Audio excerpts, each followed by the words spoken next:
Hello my dear student, welcome back to Deepak classes. आज हमारा जो फ्लूइड चैप्टर है उसका लास्ट पार्ट है, या आप बोल सकते हैं लास्ट वीडियो है। और ये काफ़ी छोटी आपकी वीडियो होने वाली है कैपिलरी पे बेस्ड, जिसमें आप एंगल ऑफ कांटेक्ट और ये सारी चीज़ें पढ़ेंगे। तो इसमें हमें पढ़ना क्या है, सबसे पहले आप ये देखिए, हमारा पहले ही 2 लेक्चर आ चुके हैं, आप उसको जाके देख सकते हैं। तो तीसरा हमारा है cohesive force, adhesive force, surface tension. तो 7 टॉपिक हैं, कुछ क्वेश्चन हैं, उसके बाद कभी हम एक मैराथन करेंगे इसमें फ्लूइड का, जिससे आपका कंसेप्ट बहुत बढ़िया जाएगा। ठीक है जी, चलिए शुरू करते हैं। पहला है surface tension and surface energy. देखो बच्चों, सरफेस टेंशन और सरफेस एनर्जी को पढ़ने से पहले आप लोगों को कुछ टर्म्स पढ़ने पड़ेंगे, जिसका यूज हम आगे करेंगे तो आपको दिक्कत नहीं होगी। तो पहला टर्म है कोहेसिव फोर्स। सबसे पहले आपको पढ़ना पड़ेगा कोहेसिव फोर्स, आगे हम इसको अभी यूज करेंगे। और सेकंड पढ़ना पड़ेगा एडहेसिव फोर्स। तो भैया कोहेसिव फोर्स क्या होता है, एडहेसिव फोर्स क्या होता है, इसके बारे में अगर आप जानकारी लें। कोहेसिव फोर्स एक ऐसा फोर्स ऑफ अट्रैक्शन है जो सेम तरह के मॉलिक्यूल में किसी एक सेम सब्सटेंस के सेम मॉलिक्यूल के बीच में लग रहा है, या आप कह सकते हैं सेम सब्सटेंस के मॉलिक्यूल के बीच में जो फोर्स ऑफ अट्रैक्शन होता है उसको हम कोहेसिव फोर्स कहते हैं। और जो force of attraction different molecule के बीच में लगेगा उसको हम क्या बोलेंगे, उसको हम बोलेंगे एडहेसिव फोर्स। तो ये सेम मॉलिक्यूल के बीच में लगने वाला अट्रैक्शन फोर्स है, और एडहेसिव फोर्स डिफरेंट मॉलिक्यूल के बीच में लगने वाला फोर्स है। ठीक है, तो यहीं से ये जो हम इसको पढ़ रहे हैं, यहाँ से हम क्या करेंगे, सरफेस टेंशन को डिफाइन करेंगे। आपने देखा होगा बच्चों, बहुत ज़्यादा यूट्यूब शॉर्ट्स में भी या आपके स्कूल लेवल में प्रैक्टिकल किया होगा कि जो स्टील की नीडल है, जो स्टील से बनी हुई कोई नीडल है, उसको अगर आप पानी में फ्लोट करें, ठीक है, पानी में उसको आप क्या कर सकते हैं, फ्लोट कर सकते हैं। आपने देखा होगा उसमें हम वो फ्लोट करती है पानी के ऊपर। अगर आप एक फिल्टर पेपर रख दें, उसको सपोर्ट में एक इलास्टिक मेम्ब्रेन टाइप की रख दें, तो उसमें क्या होता है कि वो वर्टिकली या फ्लोट करने लग जाती है। तो वो होता है सरफेस टेंशन की वजह से। सरफेस टेंशन हमारी वो प्रॉपर्टी है जो आपका कोई भी लिक्विड रेस्ट पे क्या करता है, एक फ्री सरफेस आपका इलास्टिक मेम्ब्रेन जैसे बिहेव करता है। या आप ये कह सकते हैं सरफेस टेंशन जो है हमारा, वो किसी भी कंटेनर में या जो फ्लूइड रेस्ट पे है उस पे लगने वाला फोर्स पर यूनिट लेंथ को हम क्या बोलते हैं, उसको हम बोलते हैं सरफेस टेंशन। अब देखिए, सरफेस टेंशन की वजह से हमारा क्या होता है, जो मॉलिक्यूल्स हैं वो आपके मिनिमम सरफेस एरिया कवर करते हैं। जैसे इसमें बहुत सारे क्वेश्चन आपसे पूछे जाते हैं, क्या पूछे जाते हैं कि जो हमारी रेन ड्रॉप है वो स्पेरिकल होती है, क्यों। देखो, सरफेस टेंशन की प्रॉपर्टी ये होती है कि मिनिमम एरिया कवर हो। मिनिमम एरिया कवर होगा तो हमारा जो रेन ड्रॉप है, जो रेन ड्रॉप स्पेरिकल शेप में गिरती हैं, आपने देखा होगा, तो rain drop are generally spherical जो हैं वो हमारा सरफेस टेंशन की वजह से होता है, जनरली स्पेरिकल। और भी इसके एग्जाम्पल हैं, जैसे फॉर एग्जाम्पल अगर आप ऑयल की कोई आप बूंद किसी पानी में डालें तो क्या करती है, वो स्प्रेड हो जाती है, ठीक है। जबकि अगर आप ठंडे पानी में डालेंगे तभी क्या होगी, स्प्रेड होगी। अगर आप उसको गर्म पानी में डालेंगे तो वो क्या रहेगी, वो ड्रॉप ही बनी रहेगी। तो ये भी उसका सरफेस टेंशन का एग्जाम्पल है। अच्छा, एक और एग्जाम्पल आप कह सकते हैं, जो हमारा हेयर ब्रश है, जब आप उसको किसी पानी में डालते हैं तो क्या होता है, उसके जो ब्रश है वो फैल जाते हैं। या आप कह सकते हैं जो मरकरी की ड्रॉपलेट हैं वो स्पेरिकल होते हैं, ठीक है। और लार्ज जो छोटे वाले होते हैं वो स्पेरिकल होते हैं, और जो बड़ी ड्रॉप होती है वो फ्लैट हो जाती हैं, ठीक है। तो बहुत सारे ऐसे एग्जाम्पल हैं जो सरफेस टेंशन के एग्जाम्पल हैं। सरफेस टेंशन का जो बेसिकली मीनिंग ये है, वो ये है कि कोई भी हमारा जो सरफेस पे फोर्स पर यूनिट लेंथ लग रहा है उसको तो हम सरफेस टेंशन कहेंगे मैथमेटिकली। और अगर आप थ्योरेटिकली बात करें, जो लिक्विड है हमारा वो एक ऐसी प्रॉपर्टी है, अगर लिक्विड रेस्ट पे है तो उसका जो फ्री सरफेस है वो कैसा बिहेव करेगा, इलास्टिक स्ट्रेच मेम्ब्रेन की तरह, जो ट्रेंड करेगा, कॉन्ट्रैक्ट क्या करेगा अपना सरफेस को, जिससे मिनिमम सरफेस एरिया ऑक्यूपाई हो, ठीक है। और उसी के करस्पॉन्डिंग जो हमारी एनर्जी होगी, उसको हम क्या बोलते हैं, सरफेस एनर्जी।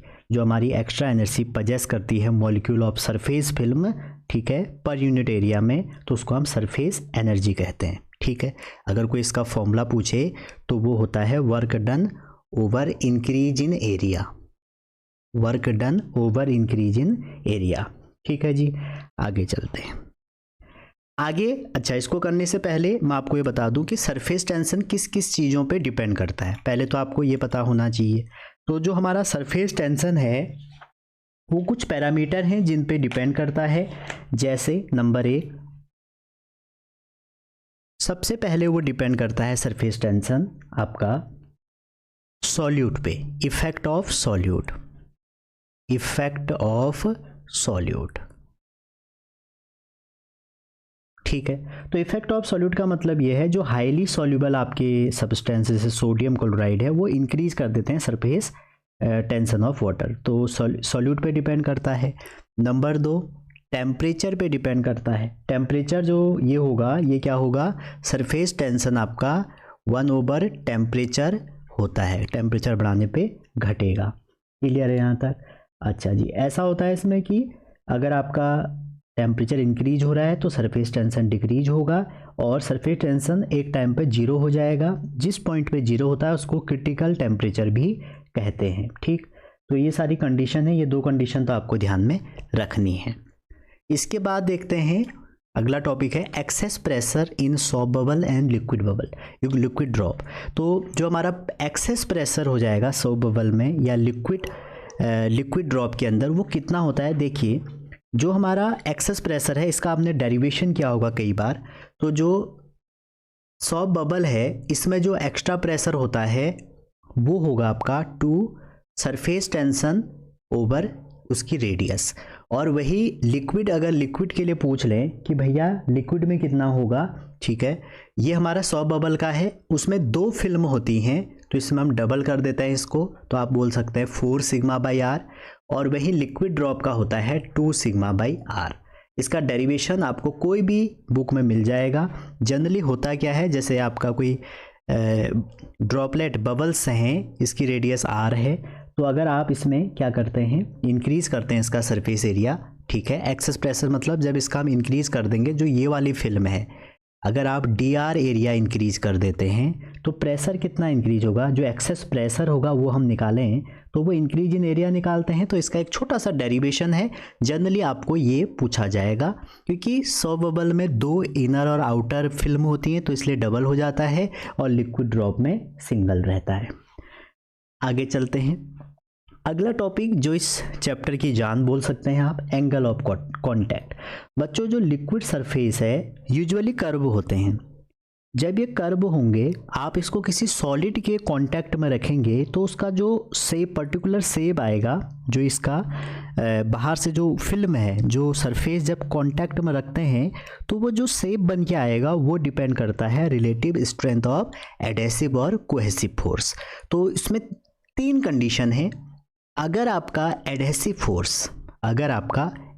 फोर्स क्या हो गया, बड़ा हो जाएगा कोहेसिव फोर्स से, तो हमारा जो लिक्विड की फिल्म है या जो पर्टिकुलर शेप हमने ये लिया वो होगा कॉनकेव जैसा, तो उसको हम मेनिस्कस भी बोल देते हैं। तो वहाँ पर कौन सा शेप बनेगा, कॉनकेव बनेगा। और वहीं पर अगर आप बात करें कि लिक्विड वेट होगा सॉलिड में या नहीं होगा, तो आप यहाँ पे कहेंगे लिक्विड्स वेट सॉलिड सरफेस। ठीक है, कई बार यहाँ से क्वेश्चन पूछे जाते हैं। अच्छा, और आगे चलते हैं। इसी में अगर आपका एडहेसिव फोर्स कम हो गया, सपोज आपका कोहेसिव फोर्स ज़्यादा हो गया, तो कोहेसिव फोर्स अगर हमारा बड़ा होता है, कोहेस को लिख देता हूँ मैं यहाँ पे शॉर्ट में, तो कोहेसिव अगर एडहेसिव से बड़ा हो जाएगा तो जो हमारा सरफेस होगा तो वो कैसा हो जाएगा, कॉन्वेक्स टाइप का। तो कॉन्वेक्स मेनिस्कस हो जाएगा, और लिक्विड हमारा यहाँ पे वेट नहीं करेगा, डू नॉट वेट। सपोज दोनों इक्वल हो गए मीन्स कोहेसिव और एडहेसिव अगर इक्वल हो गए, तो कोहेसिव फोर्स जब एडहेसिव फोर्स के इक्वल हो जाएंगे तो हमारा जो सरफेस होगा वो प्लेन सरफेस होगा, ठीक है, या प्लेन मेनिस्कस होगा, ठीक है। और इसमें ऐसी कोई कंडीशन नहीं है। ये तो हमारी फोर्स की कंडीशन थी।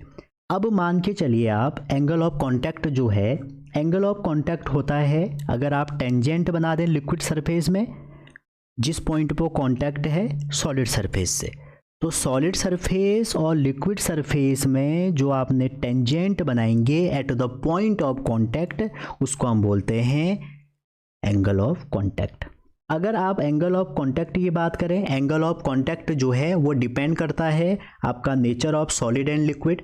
किस पे डिपेंड करेगा? Nature of solid and liquid, उस पे डिपेंड करेगा। और किस पे डिपेंड करेगा? वो आपका डिपेंड करेगा जो मीडियम है एबव फ्री स्पेस, ठीक है, मीडियम पे डिपेंड करेगा। और किस पे डिपेंड करेगा भैया? टेम्परेचर पे डिपेंड करेगा।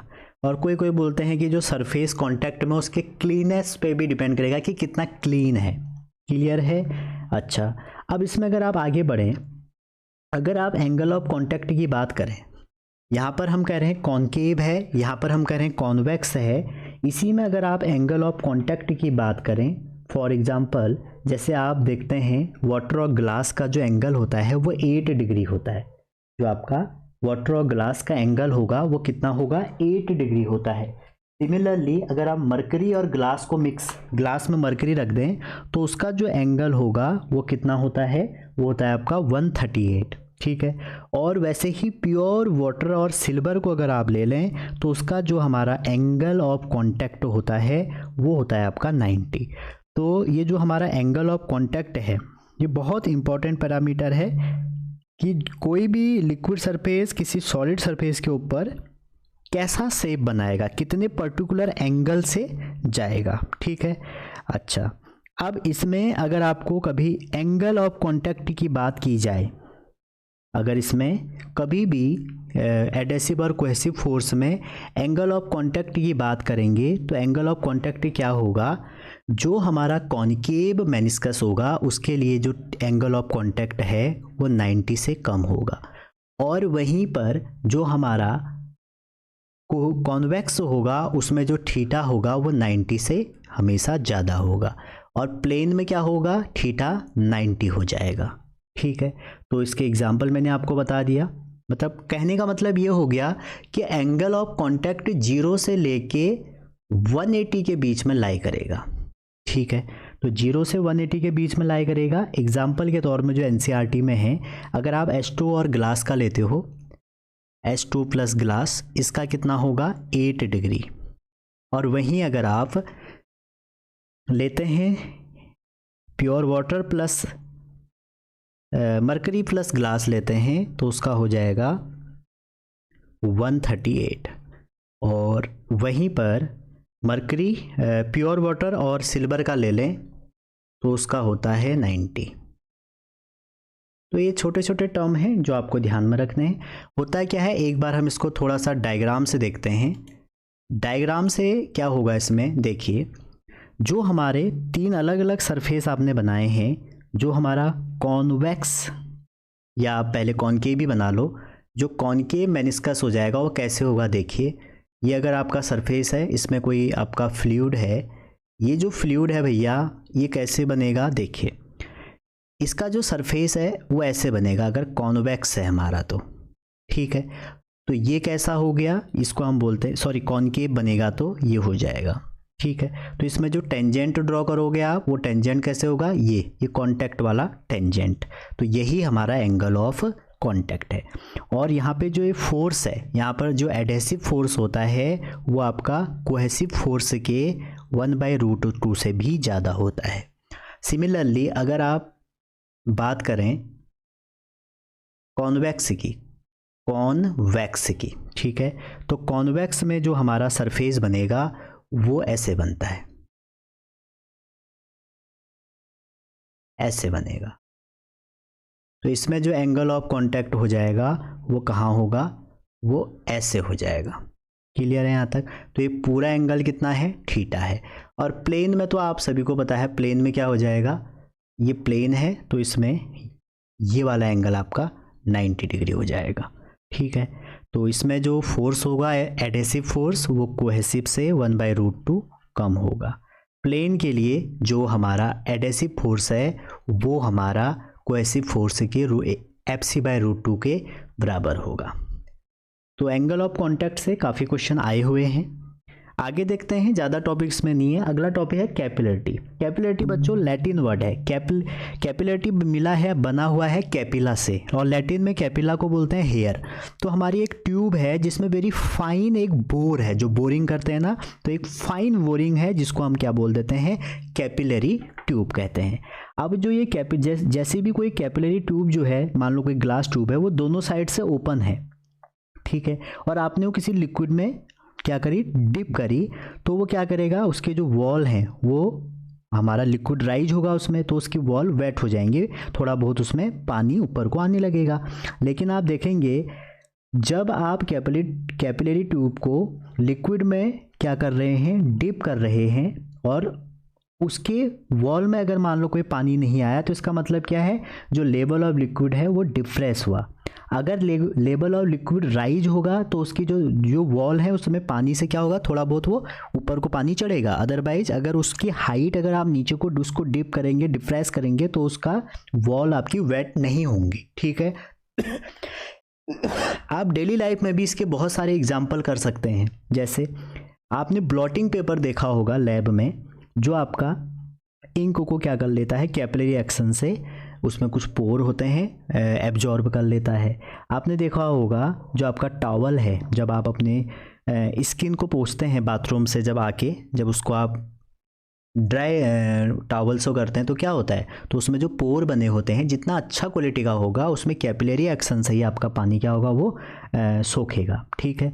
तो कैपिलरी में एक इम्पॉर्टेंट फॉर्मूला है एसेंट फॉर्मूला। तो एसेंट फॉर्मूला क्या होता है वो मैं आपको ड्राइव नहीं करवा रहा हूँ, कोई भी हेल्प बुक में से ड्राइव कर सकते हैं आप, बस इसमें ज़्यादा है नहीं, मैं आपको फॉर्मूला बता रहा हूँ कि फॉर्मूला कैसे होगा। मान लो ये हमारा कोई लिक्विड है, ठीक है, और इसमें आपने एक कैपिलरी को डिप किया, ठीक है, ऐसे आपने डिप कर दिया।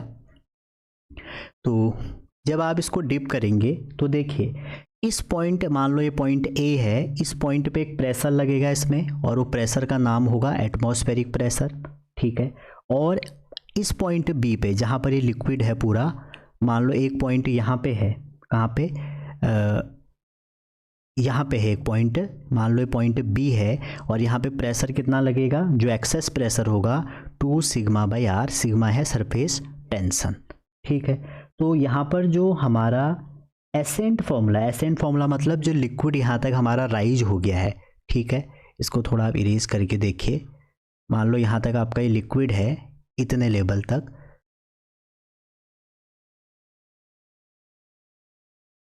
तो जो आपका ये हाइट हमारी पूरी है, यहाँ तक जो ये लिक्विड ऊपर को राइज हो गया है h हाइट तक, ये h कितना होगा, तो ये h का फॉर्मूला हम निकालते हैं।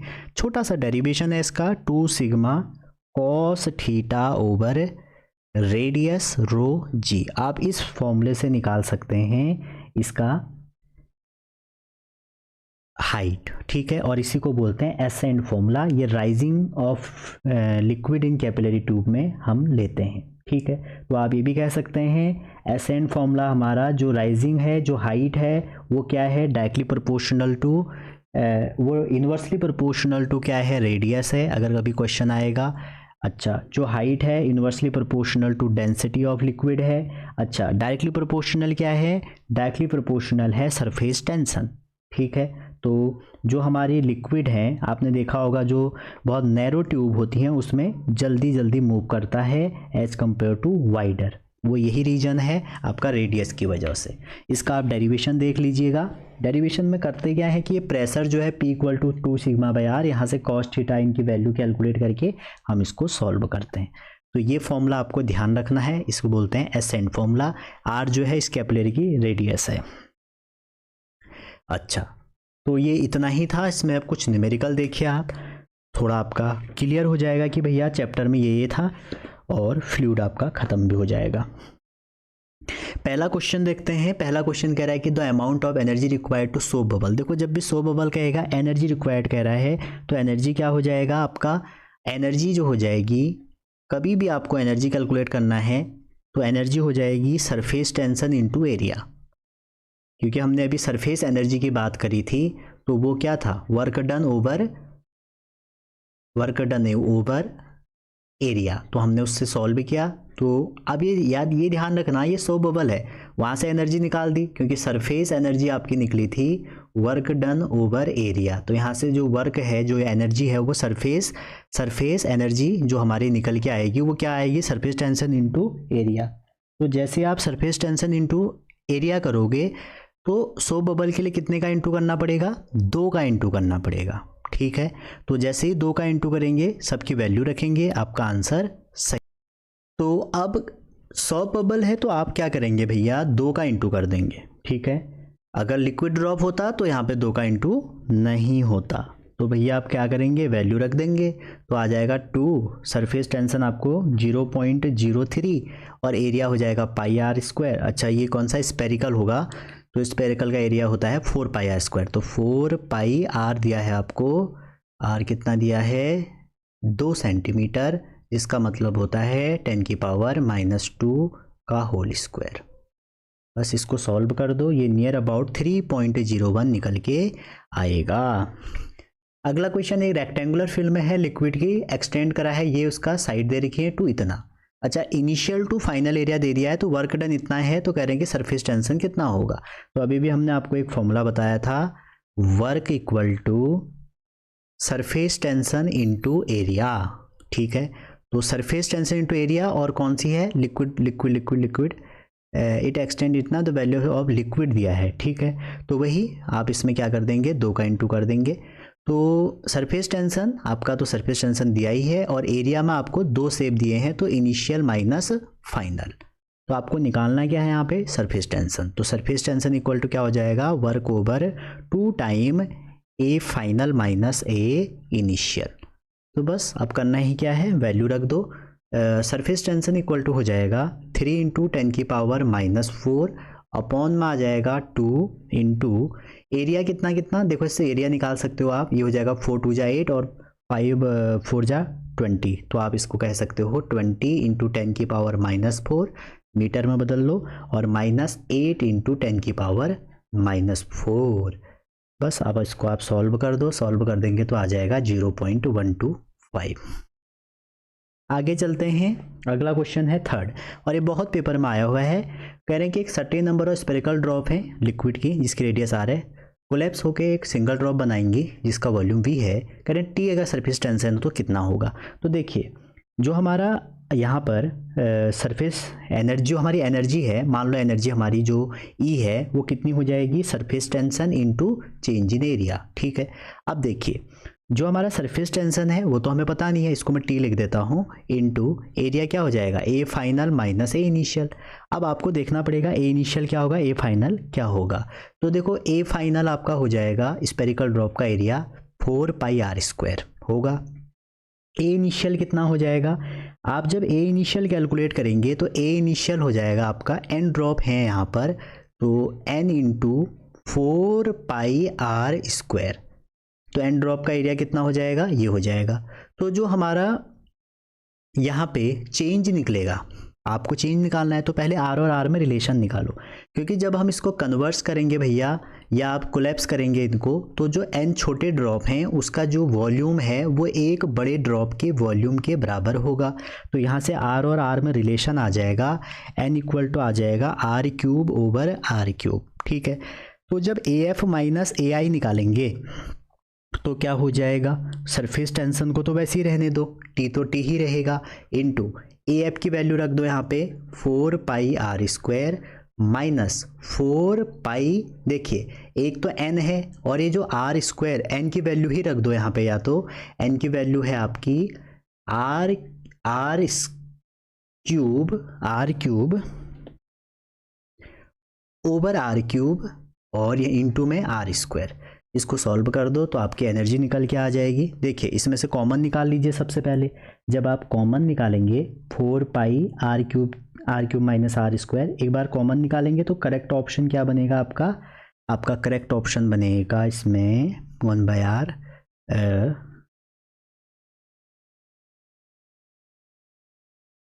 सी वाला। ठीक है, चलिए आगे देखते हैं। अगला क्वेश्चन फोर्थ कह रहे हैं कि if a saw bubble expand, तो प्रेशर क्या होगा इसके इनसाइड। देखो अभी भी मैंने बताया अगर आप एक्सेस प्रेशर देखें किसी भी सॉल्व बबल पे कितना होता है 4 सिग्मा बाई आर। सिग्मा हमारा सरफेस टेंशन है, ठीक है, प्लस एटमॉस्फेरिक भी हो जाएगा, इनसाइड द बबल तो बाहर से एटमॉस्फेरिक भी लगेगा। अब आप देखिए अगर आपका आर इंक्रीज होगा तो पी क्या होगा, पी भैया डिक्रीज होगा, सिंपल सी बात है। तो डी ऑप्शन क्या हो जाएगा, डिक्रीज हो जाएगा। अगला क्वेश्चन है क्वेश्चन नंबर 5। अगेन वही क्वेश्चन सॉल्व बबल है, रेडियस दे रखी है आपको, डिटर्जेंट में डाला है, सरफेस टेंशन दे रखा है, कह रहे हैं कि अगर उसका pressure Z not below the surface है तो आपसे पूछा क्या गया है, इसमें आपसे पूछा है तो प्रेशर इनसाइड, प्रेशर कितना होगा। तो देखो सबसे पहले तो आपको ये पता है कि जो प्रेशर उसके इनसाइड होगा, मतलब जो सॉल्व बबल के अंदर आपका प्रेशर होगा वो कितना होगा 4T/R होगा, ठीक है। अच्छा, अब जब pressure below the water surface कह रहे हैं और जेड नॉट पे कह रहे हैं तो डेप्थ में जाने पे जो प्रेशर हो जाता है वो कितना हो जाता है ρGH, और H आपको यहाँ पे कितना दिया है जेड नॉट। तो यहाँ से आपको कैलकुलेट क्या करना है जेड नॉट, तो जेड नॉट इक्वल टू हो जाएगा 4T/ρGR।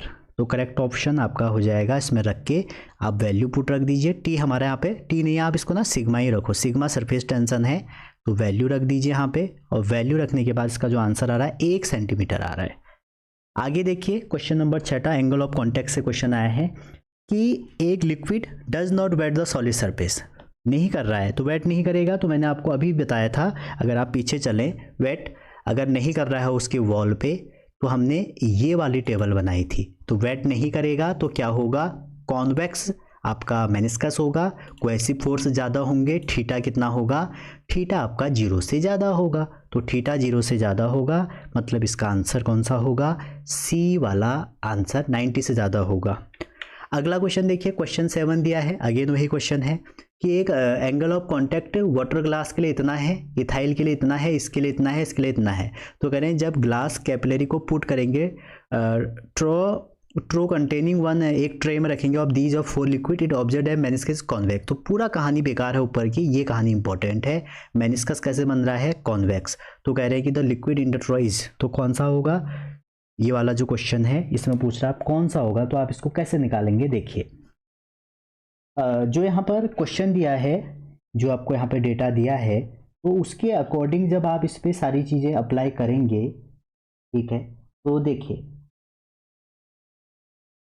इस पे जब सारी चीज़ें अप्लाई होंगी तो हम कैसे करेंगे। देखिए डेटा के अकॉर्डिंग तो आपको सबका दिया है, वाटर ग्लास का दिया है और आपका मेथिल आयोडाइड और ग्लास का दिया है, और उसको हमने उसमें रखा है 4 कॉम्बिनेशन के साथ। सरफेस कैसा रहा है, कॉन्वेक्स। तो आपको याद आ जानी चाहिए कि जो कॉन्वेक्स हमारा सरफेस बन रहा है वो क्यों बन रहा है, वो बन रहा है आपका एंगल ऑफ कांटेक्ट के कंडीशन या एडेसिव फोर्स और कोहेसिव फोर्स की वजह से, ठीक है।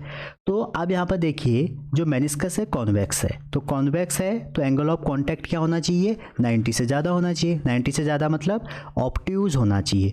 तो कॉम्बिनेशन में देखिए एक ही का एंगल 90 से ज़्यादा दिख रहा है, 140 वाले का, इस वाले का, ठीक है। तो करेक्ट ऑप्शन क्या हो जाएगा इसका, सी वाला।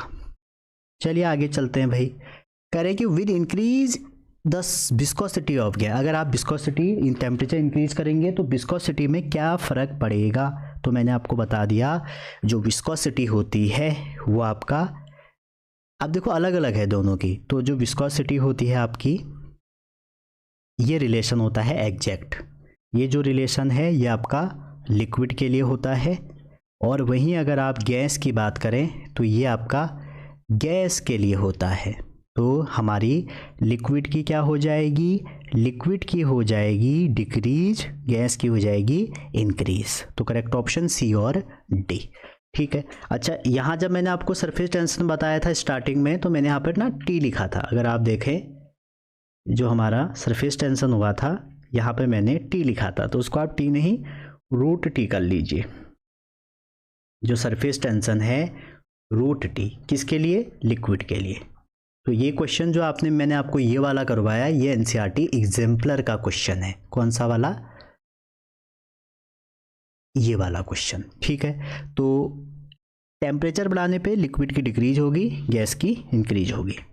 अगला क्वेश्चन है क्वेश्चन नंबर 9, और एक कैपिलरी का क्वेश्चन है। तो सेम क्वेश्चन है देखिए, और जो एसेंट फॉर्मूला है आपको कई बार वो भी यूज़ करना पड़ सकता है। क्वेश्चन करें कि एक कैपिलरी है जिसका रेडियस दिया है, इमर्स किया है वाटर में, वाटर राइज इतना, करें मास अगर इतना है तो अनदर कैपिलरी हम ये कर दिया तो मास ऑफ वो कितना होगा। तो देखो किसी भी कैपिलरी के लिए जो मास है आपका वो रेडियस के प्रोपोर्शनल होता है, ये बात भी आप ध्यान रखें।